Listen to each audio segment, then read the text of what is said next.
warahmatullahi wabarakatuh. Selamat datang kembali di channel Hardi dan Nisa. Tapi kembali videonya hanya Hardi karena Nisanya dia sibuk make upan terus mukanya dirubah-rubah. Sebelum itu jangan lupa di subscribe, aktifkan tombol lonceng notifikasinya. Jangan lupa tonton videonya sampai habis. Nah, saya akan berbagi pengalaman teman-teman saya sebagai penggiat alam gitu ya.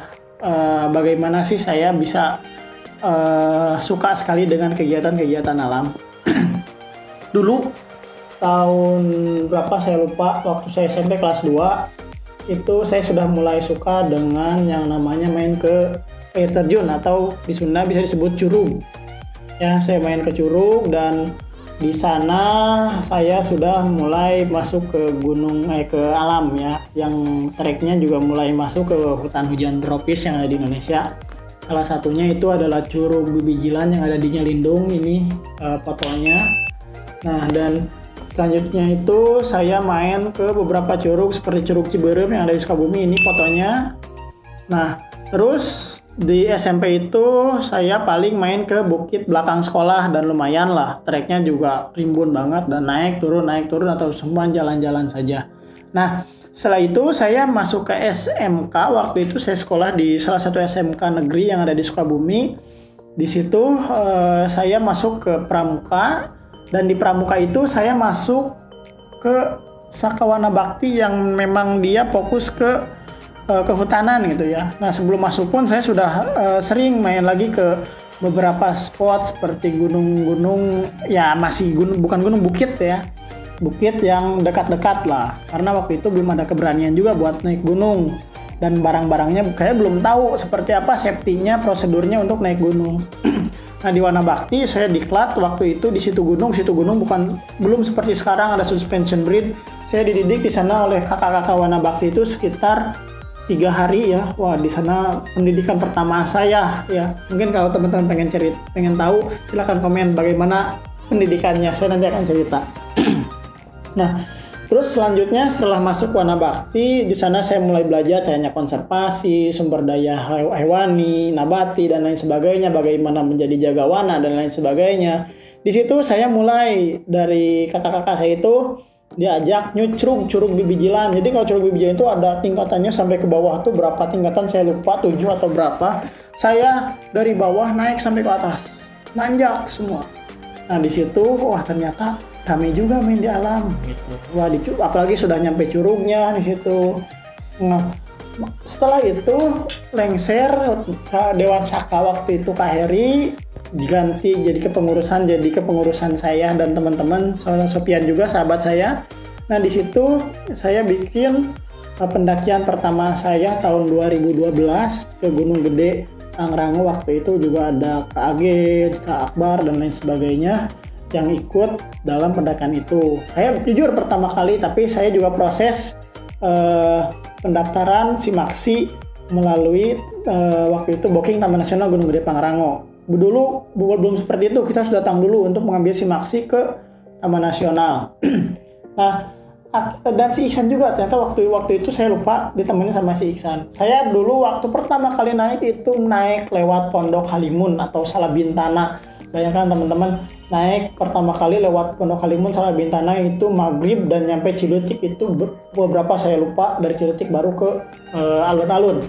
Nah, di sana saya badan kecil bawa tas gede, itu pertama kali waktu itu mengeluh nggak mau naik lagi dengan beban seperti itu ya. Wah, nggak mau naik lagi, nggak pengen naik lagi, capek, berat dan sebagainya. Tapi alhasil beberapa bulan kemudian saya naik lagi, ternyata jadi candu sampai sekarang gitu. Dan alhasil saya bukan hanya di gunung gitu ya, dari Wanabakti itu saya belajar bagaimana di guha, bagaimana climbing, rafting, dan lain sebagainya gitu ya, termasuk tubing juga.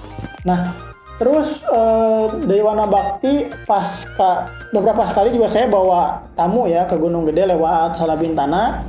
Terus 2014 saya lulus, masuk salah satu universitas Islam yang ada di Bandung ya.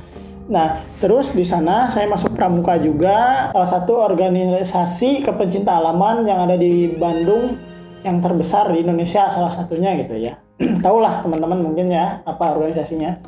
Silahkan komen di bawah yang tahu. Nah, terus waktu itu saya belum 2016 ya, tapi beberapa 2014 2015 saya juga naik ke Manglayang, ke Cikuray dan lain sebagainya gitu ya, Burangrang dan sebagainya yang ada di Bandung. Nah, 2016 saya masuk pendidikan.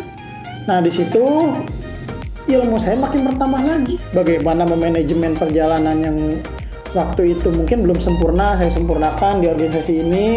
Bagaimana cara membuat perlengkapan dan perbekalan yang waktu itu saya nggak tahu kalau pengen makan coklat di hari ke-10 seperti apa, pengen makan sosis, nugget, spaghetti, pizza di hari ke-10 seperti apa gitu. Nah, disitulah saya belajar bagaimana teknik hidup survival gitu ya, berhidup beralam bebas, bagaimana tidur di atas pohon, bagaimana rawa lautnya. Wah, itu sangat excited sekali. Tapi sampai sekarang saya belum melanjutkan program karena ada beberapa hal yang tidak bisa ditinggalkan.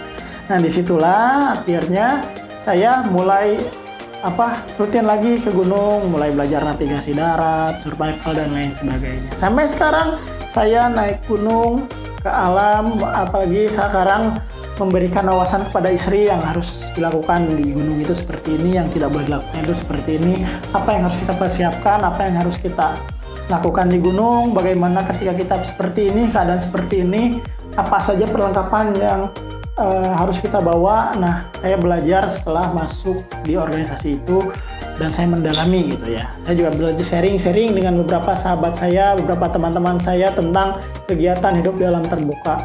Saya saya masih pendaki konvensional gitu ya. Saya belum ke ultralight yang tas kecil dan lain sebagainya karena saya lebih senang pakai carrier gede, barang berat gitu ya, dan mendaki ketika di gunung wah banyak gitu, karena yang bawa carrier berat itu biasanya kita kan bawa perlengkapan dan perbekalan gitu, yang memang ketika di gunung kita pengennya makan enak, pokoknya pengen enak lah gitu. Dan sekarang saya ada di fase dimana ketika naik gunung itu nggak mau rame-rame gitu. Jadi pengen naik gunung, sepi, diem di sana, ngopi, makan, tidur, pulang lagi. Jadi kalau saya ada di fase dimana pengen naik gunung itu pengen tenang gitu, nggak mau rame-rame. Makanya ya paling kita bernaik cuman berempat kayak kemarin di videonya ada di pojok kiri atas beberapa part ya. Ini juga saya cantumkan di box deskripsi.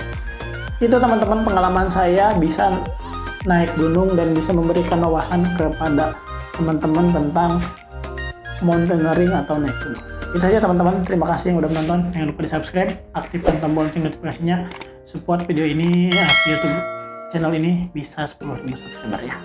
Dadah. Dadah yuk olahraga.